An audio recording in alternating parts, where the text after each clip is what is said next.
في أجواء بهيجة احتفت كلية الطب في ذي قار بتخرج دفعة جديدة من طلبتها الذين أمضوا أعواما طويلة خلف مقاعد الدراسة كي يصلوا لهذا اليوم المأمول وسط فرحة الأهالي بأبنائهم.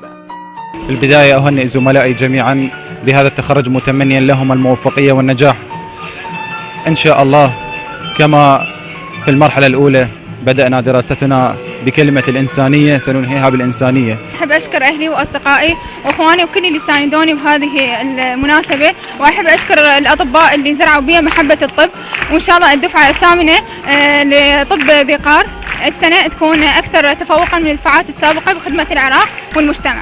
حفلة تخرجنا سعدنا يعني بجية أهلنا والموجودين، ونشكر الحشد والجيش على لما هم ما وصلنا احنا لهاي المرحلة. كل الشكر جزيل لهم. ان شاء الله نرفد محافظتنا بكادر طبي قد المسؤولية، ونكون قد الثقة اللي هم اعطونا اياها ان شاء الله.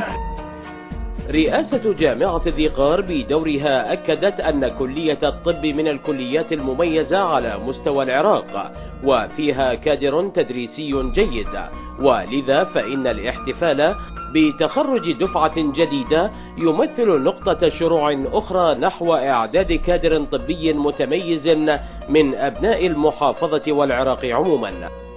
نحتفل بتخرج الدورة الثامنة لطلبة كلية الطب.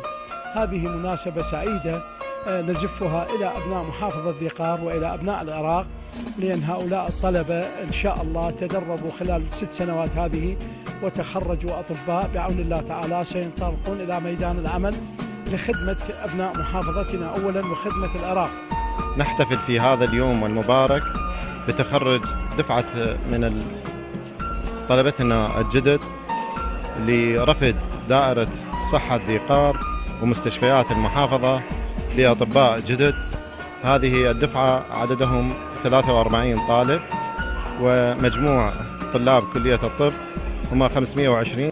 يشار إلى أن فكرة إنشاء كلية الطب في ذي قار تعود لمطلع عقد التسعينيات من القرن الماضي، إلا أنها أبصرت النور بالفعل بعد عام 2003 لتكون من الكليات القليلة في المنطقة الجنوبية.